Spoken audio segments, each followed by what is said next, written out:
John, is the White House supportive of the Pentagon's investigation into Mark Kelly, and what do you make of his response that it's just intimidation?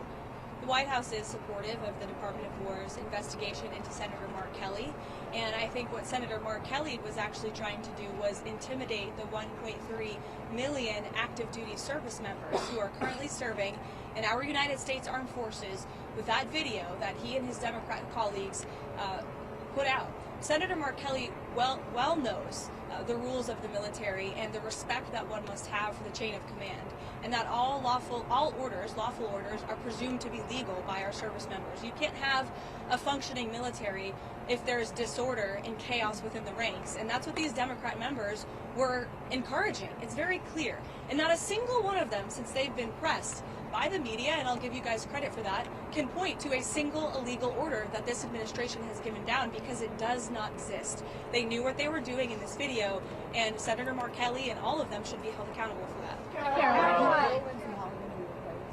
that. No, because Lindsey Callaghan was legally appointed, and that's the administration's position. I know there was a judge who is clearly trying to shield Letitia James and James Comey from receiving accountability, and that's why they took this unprecedented action to throw away the indictments against these two individuals. But the Department of Justice will be appealing very soon, and it is our position that Lindsey Callaghan is extremely qualified for this position, but more importantly, was legally appointed to Karoline.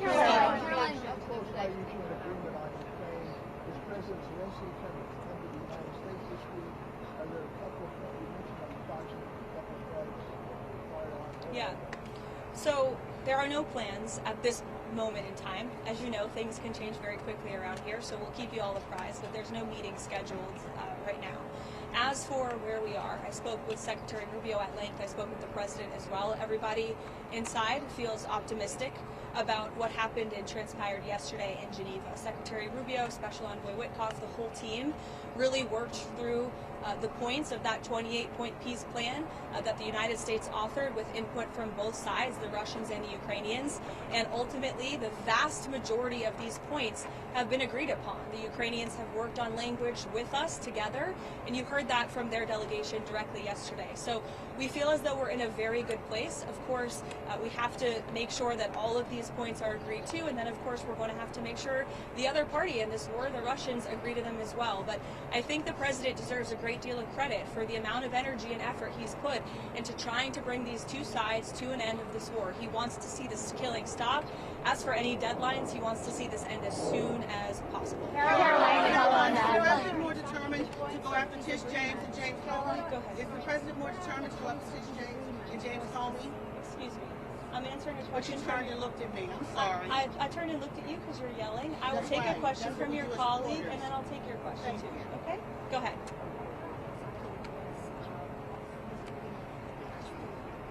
I don't want to detail sort of the technical talks that are happening right now, but there are just a couple, and we're confident that we'll be able to work through those.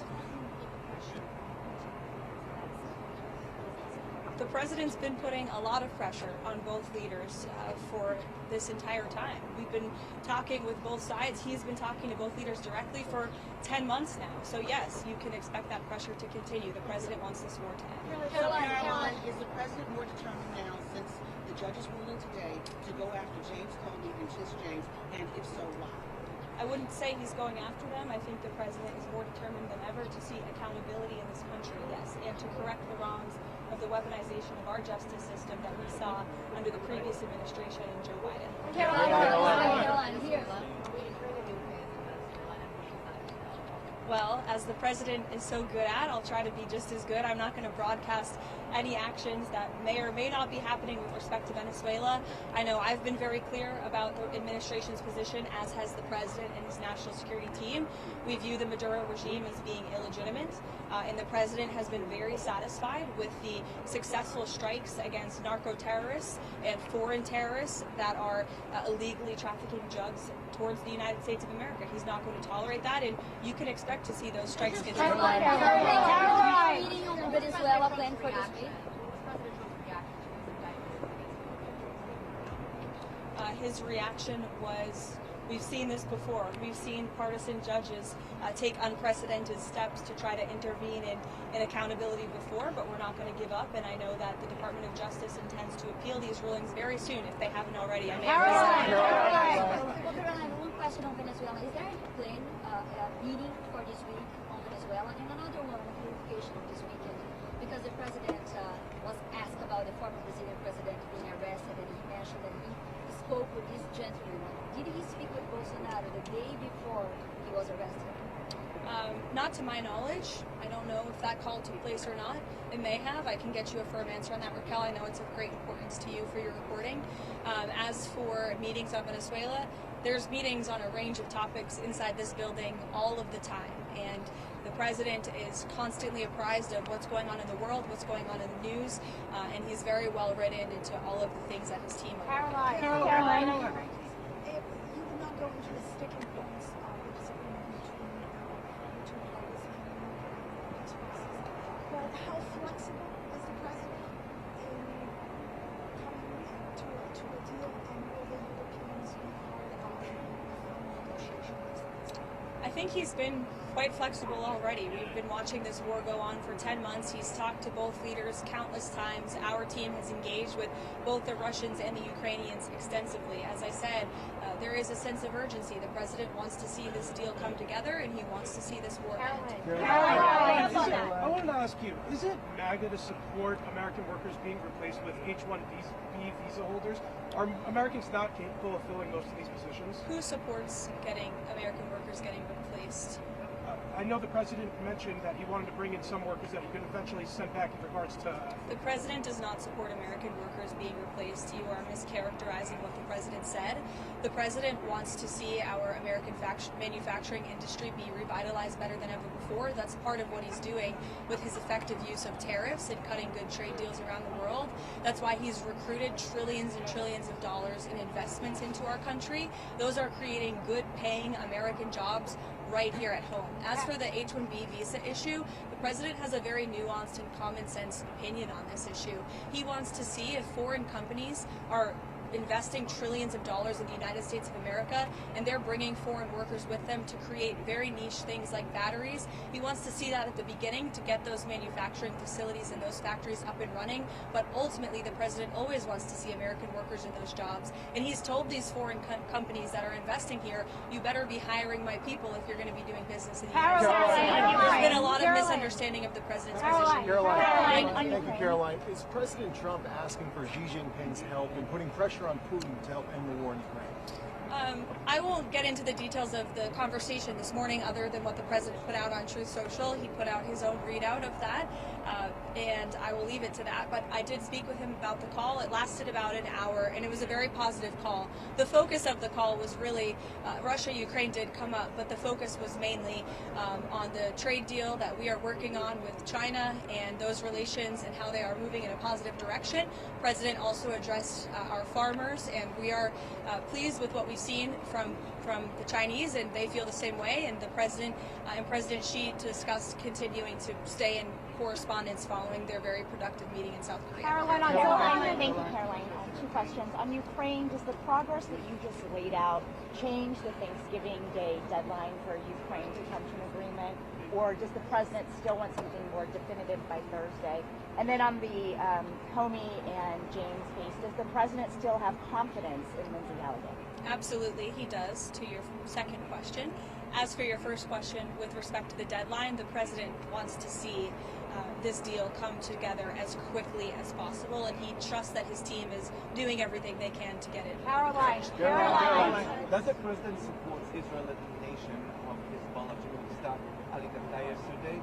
And is he in favor of Israel blocking Hezbollah from growing again? I haven't spoken to the president about that strike specifically, but of course the president supports Israel's right to defend itself and to take out any terrorist threats. Caroline.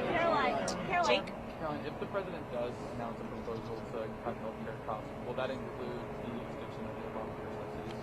I know there's been a lot of reporting on this from yourself as well, Jake, over the last few days. I will tell you that healthcare is a topic of discussion that's happening very frequently and robustly inside the West Wing. Right now, the president's very much involved in these talks, and he's very focused on unveiling a health care proposal that will fix the system and will bring down costs for consumers. As for the details of those discussions, I'll let the president speak for himself. As you all know, sometimes you report things and then President Trump comes out with an announcement, and those things are not always true from what you hear from sources inside the building. So I'll let the president speak for himself. Sure, go ahead, Karen. He called President Trump and said he still believes he's a fascist and a despot after they had such a great meeting. Any comment from the White House on that? I think talk is cheap, and I think that the president is going to judge Mamdani by his actions that he takes to New York. The meeting was positive, as you heard from the president last week, and I think the fact that the president is willing to meet with somebody who said those types of things about him shows that he really is interested in being a president for all Americans, regardless of where they live or who their leader is. He wants what's best for New York. He loves New York City. He helped build the skyline. He spent his whole life there, and so he really wants to see New York do well. And so that's how that meeting played last week. John. Thanks a lot, Caroline. There are a few Republican senators who are critical of the 28 plan, including Senator Rounds, Senator Graham, Senator McConnell. What do you say to those senators who say that this is giving too much away to Russia? And has Russia made any concessions as it relates to a possible peace deal concerning any? I would point any critics to the words of the Ukrainians yesterday, in which they said that they feel very positive about this plan. They've been very involved. They have had direct input on the language of this plan, and that we are in direct communication and correspondence with them. Any idea, let me just finish with this, the idea that the United States of America is not engaging with both sides equally in this war to bring it to an end is a complete and total fallacy. And I saw a lot of misinformation and rumors and allegations against people in this building, such as Secretary Rubio and Special Envoy Wynkoff and the President himself, that they are favoring one side over the other. That could not be further from the truth. I have watched as the President and his team have worked around the clock overnight with both sides on endless phone calls, endless meetings to try to bring this war to a close. And any suggestion otherwise is a complete misunderstanding of the facts. It's coming from people who have no idea what they're talking about, or people who are pushing their own agenda, or maybe people who don't want to see this war come to an end. I don't know. Maybe they're profiting off of it. Maybe they benefit from it in some way, but nobody in this building benefits from war. We want to see this war come to an end, and that's what the president and his team are proudly working to do. And I think the critics should just take a step back and think about what happened with Israel and Gaza. There were a lot of doubters, and we got the hostages out, and this president secured a peace deal that still exists and is ongoing today. So everyone should just respect the work this administration is doing and watch the process unfold. Thank you. Can we cancel our Thanksgiving plan?